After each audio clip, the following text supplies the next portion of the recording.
While Elon Musk tweets about making humanity multiplanetary, something extraordinary happened 350 million miles away that should command global attention. Picture this. Two rovers sit on the rusty Martian surface. One flies an American flag, the other, Chinese. But here's what the headlines missed. The Chinese rover wasn't just exploring, it was prospecting. In May 2021, as NASA celebrated Perseverance's first rock samples, China achieved something that should have sent shockwaves through every space agency on Earth. They landed on Mars on their very first attempt, a feat that took NASA 4 heartbreaking failures to achieve. The Zhurong rover didn't just land. It executed a ballet of physics so precise that planetary scientists called it doing in a single mission what NASA took decades to accomplish. But that's not the story.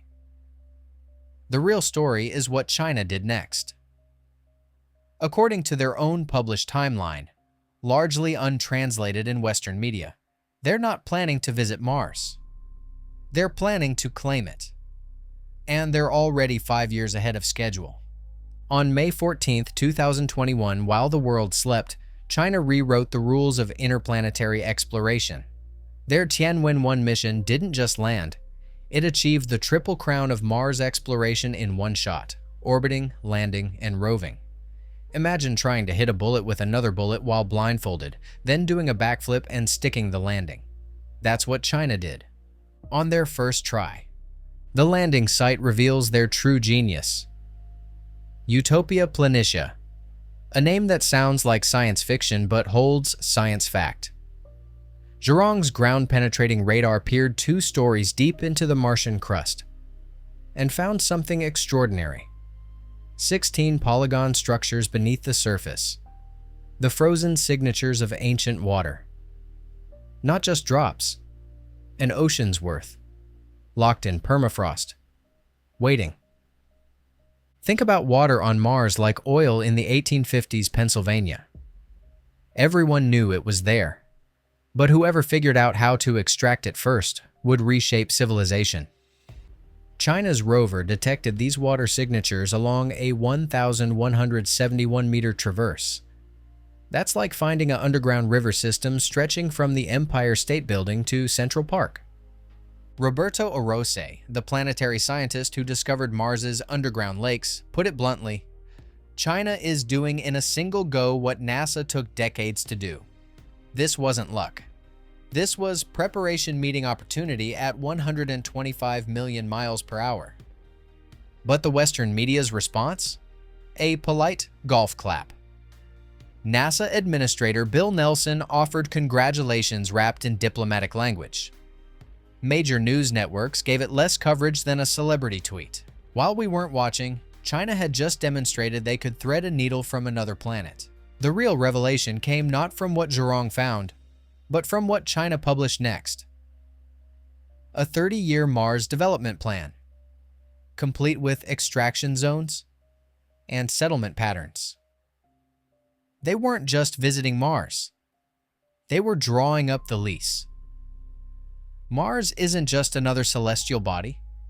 It's El Dorado floating in space. And China has the map.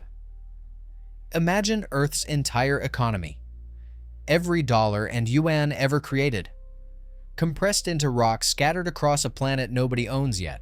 That's Mars. The Tianwen-3 mission, launching in 2028, isn't hunting for abstract science. It's prospecting. Using 3 collection methods: surface scooping, drone-assisted gathering, and something unprecedented: 2-meter-deep drilling.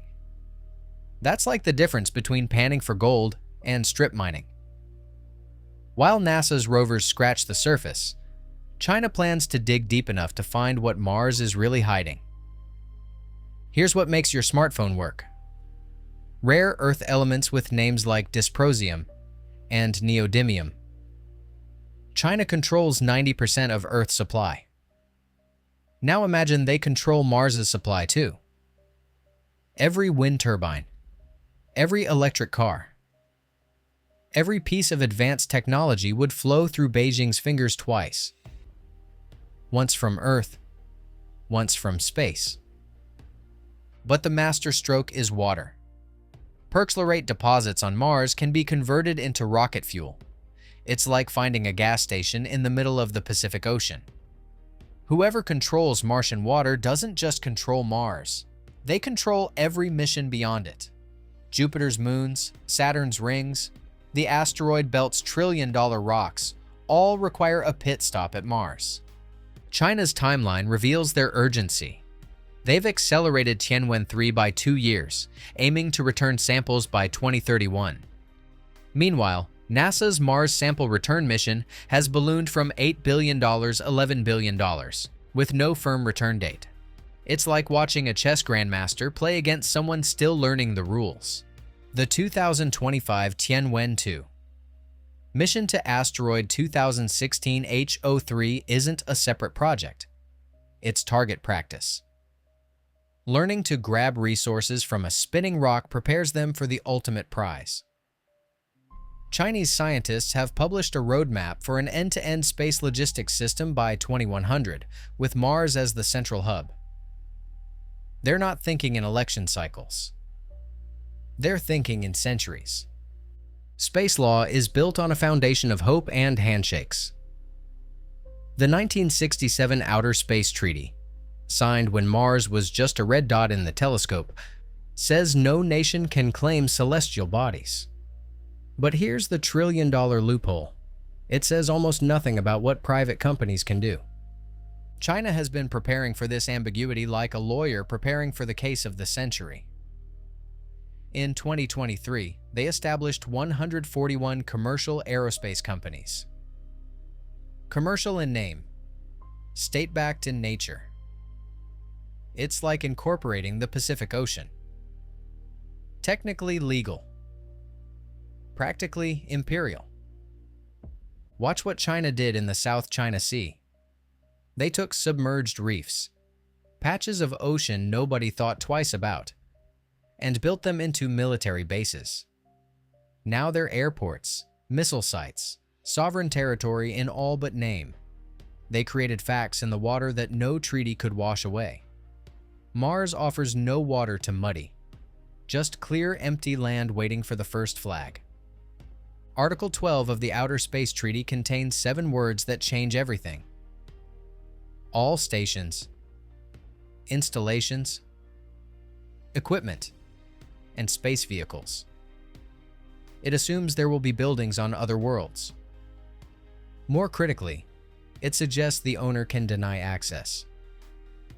The first to build doesn't just get the land. They get to write the rules for everyone who comes after. The US scrambled to respond. The 2015 Commercial Space Launch Competitiveness Act gave American companies rights to space resources. But rights on paper mean nothing without boots on regolith. China's approach is more elegant. Build first, negotiate later. Possession isn't 9/10 of the law in space. It's all of it. Chinese academic institutions have begun publishing frameworks for extraterrestrial governance models, suggesting administrative structures that mirror their successful economic zones on Earth, but 50 million miles away. While NASA begs Congress for funding, China has been building a cosmic coalition with the patience of a cathedral builder. The International Lunar Research Station, innocuous name, revolutionary implications, has attracted 11 nations and counting.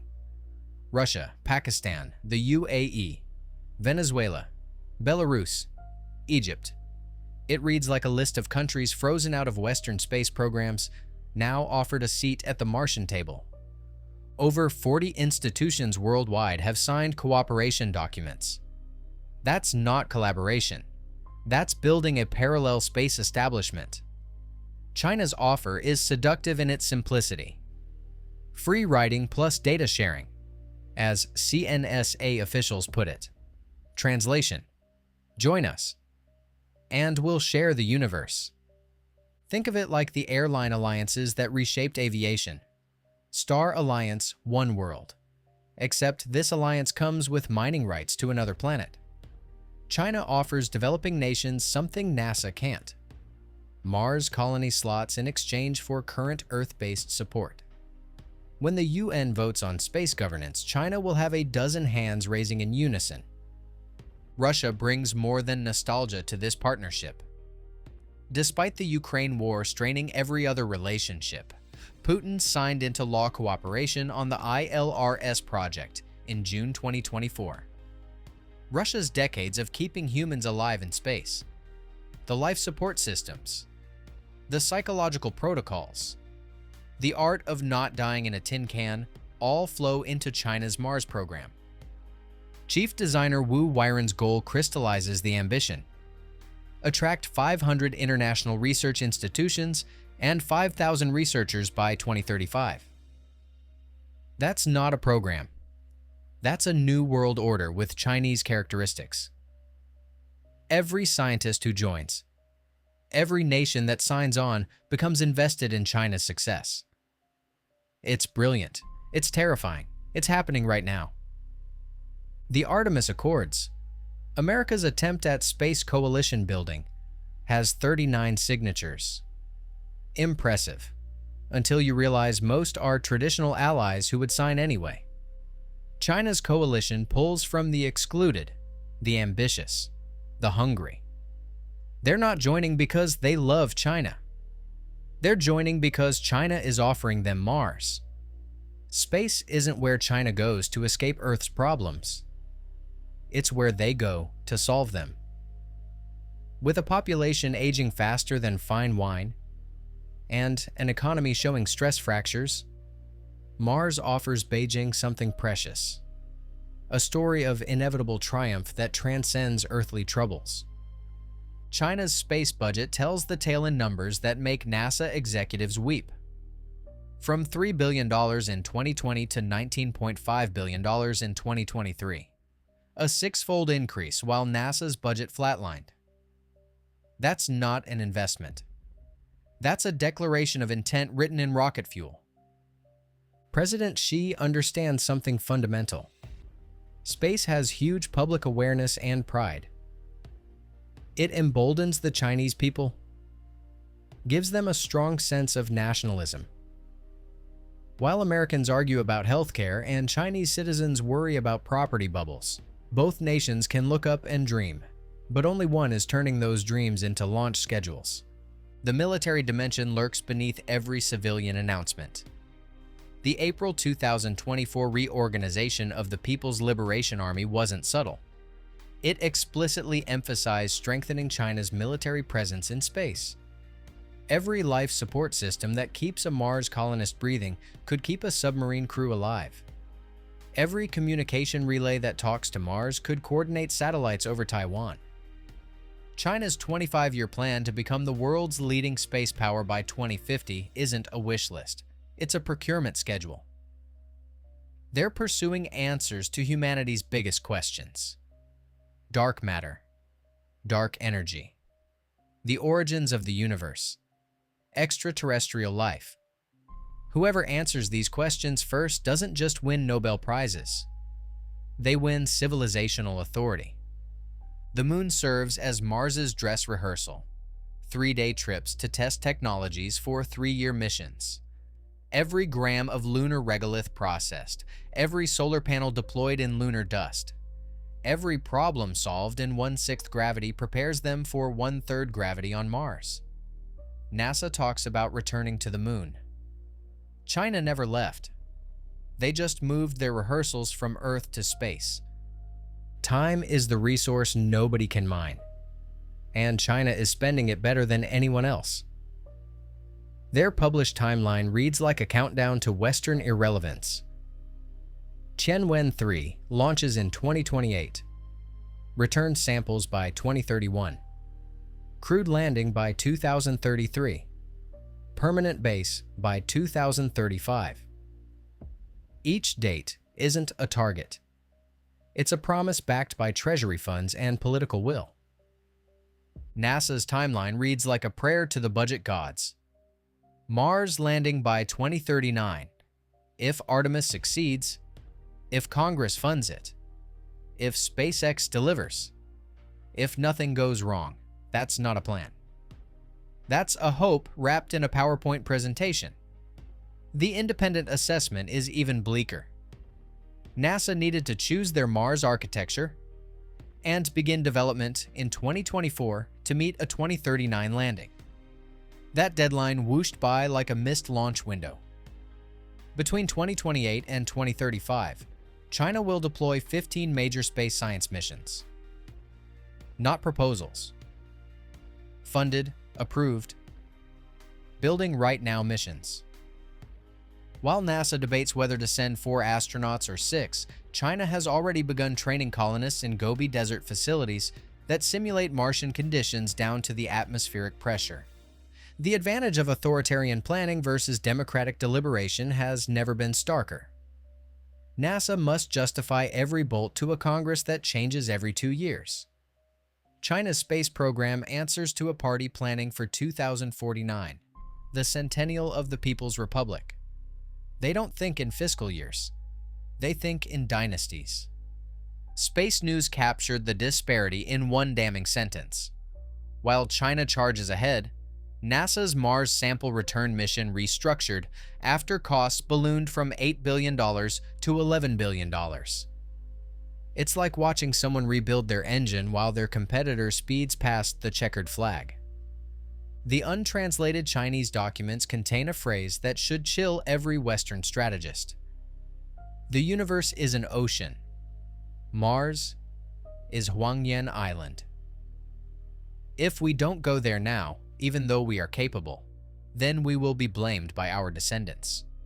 Huangyan Island, known as Scarborough Shoal, is the reef China seized from the Philippines in 2012. They see Mars not as humanity's second home, but as territory to be claimed before others arrive. We stand at a pivot point where science fiction becomes geopolitical fact. Mars has transformed from humanity's backup planet to the next arena of great power competition, where the stakes aren't just scientific prestige, but the economic and political architecture of the next 1,000 years. The evidence builds like gravity itself, inexorable and undeniable. China has the technology, demonstrated by Zhurong's successful landing. They have the funding, $19.5 billion and climbing. They have the political will, a multi-decade plan immune to election cycles. They have the coalition, dozens of nations and hundreds of institutions betting on Beijing's vision. Most critically, they have urgency. Between 2036 and 2050, China aims to achieve revolutionary breakthroughs that establish them as the dominant space power. Mars isn't a destination in this plan. It's the foundation. Control Mars. Control the outer solar system. Control the outer solar system. Control humanity's future. The question has evolved from whether China will establish a presence on Mars to whether anyone else will arrive in time to ensure the red planet reflects humanity's diversity rather than a single nation's dominance. Will Mars become humanity's second home or China's first colony? As that Chinese space official warned, those who fail to act when capable will be blamed by their descendants. The red planet may soon have more than just a red flag planted on its surface. The cosmos doesn't care about our politics, but our politics will determine who writes the next chapter of cosmic history. The launch windows to Mars don't wait for budget approvals or election results. They come every 26 months, and China hasn't missed one yet. The real question isn't whether we're in a new space race. It's whether anyone besides China knows the race has already started. If you enjoyed this story, hit subscribe for more stories where history, technology, and human ambition collide. Thanks for watching.